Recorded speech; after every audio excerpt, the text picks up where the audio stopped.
This video is going to be the software and the programs that I use just about daily, if not weekly, to kind of run my business. This is going to cover making videos, the back end, like invoicing, and then kind of what I do online with some of this content.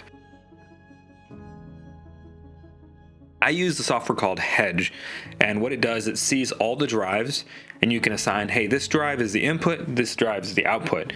But really one of the best things that I like to use it for is setting 2 drives as the output with whatever folders that I want, and then it'll take this one source folder and transfer it to 2 to 3 or 4 different drives. So really after one click, I can have my edit drive and my backup drive, and I know it's done. It gives you a list and it says these files or whatever is completed. So that's my import process. One of the first softwares I used was Windows Movie Maker. Then I went to Final Cut.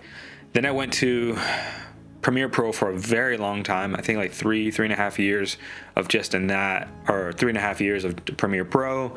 I was never a huge fan of Premiere Pro. I felt like it did a lot of things right and a lot of things wrong, And then I had heard of DaVinci Resolve primarily because of the color grading options. And then when I bought my Blackmagic camera, I was like, this seems like it makes sense, the DaVinci Resolve workflow. The pandemic hit and I just stopped. Like a lot of freelancers, work was slow. I made my Creative Cloud Suite Pro plan, just the photography version, which I'll cover in a second. So now I just strictly edit in DaVinci Resolve. I don't see myself. I do have one client that's going to bring me back into Premiere just because they have a lot of other editors, and I don't want to be that problem for them later. So I'll probably download Premiere Pro again to edit just for that client, but for my own stuff and any other client, it'll probably still be DaVinci Resolve. When I'm at color grading in DaVinci Resolve, I do use Film Convert. Not every single video, but a lot of videos I use it to kind of give me a look that I really like. This video will probably be graded with Film Convert. I just love their software. When it comes to photos, I do use Lightroom and Photoshop. In the future, I would like to play with Capture One. I've heard a lot of good things about Capture One. I did try Darktable. I did not vibe with it. Maybe I didn't give it enough of an honest attempt, but I just don't really deal with Darktable. Like I said, maybe in the future, I would like to try out Capture One. I've heard only good things about it. What I do now also for my photos to deliver to my clients, I use PicTime.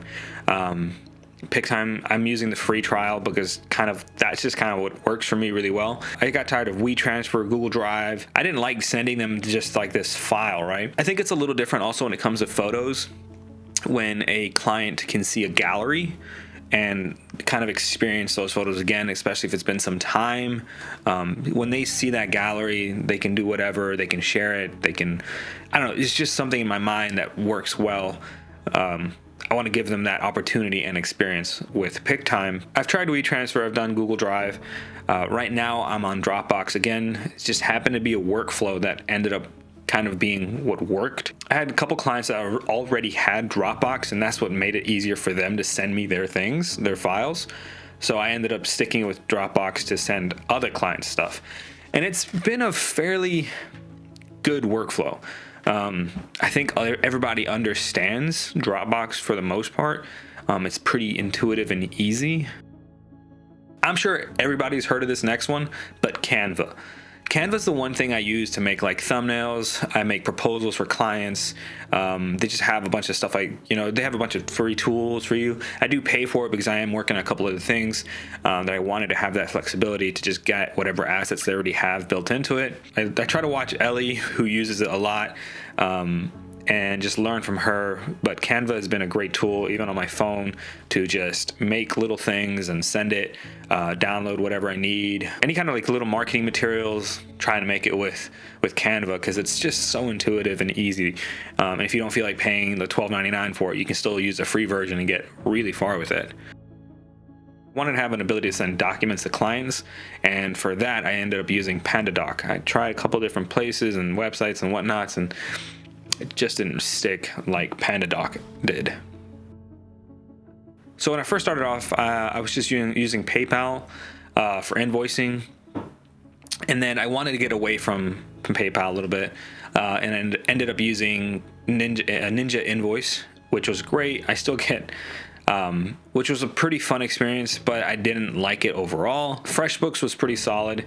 They were my go-to for a long time, and the one that was the software that I thought I was going to end up with. FreshBooks was doing just about everything I wanted, but then I had a conversation with my accountant. They were not familiar with FreshBooks. They did not recognize FreshBooks as being as professional or encompassing or whatever as QuickBooks. And I feel like QuickBooks is the step-up version of FreshBooks. Don't take that any kind of way if you use FreshBooks. Even a couple other filmmakers that I know that are like the people that I would like, I want to grow up. When I get older, I want to be that guy. Anyway, they also use QuickBooks, which is just another reason to validate my idea with using QuickBooks. QuickBooks, I input my customer, their details, and then I just create the invoice, email it to them, or have QuickBooks do it automatically. And then you can see like which invoices have not been paid. I'm hoping that this software/program rundown will be useful to one of y'all out there that is a filmmaker or photographer, because this works either way for either one or both. Hasta la próxima, mi gente. I'll see y'all later. Peace out.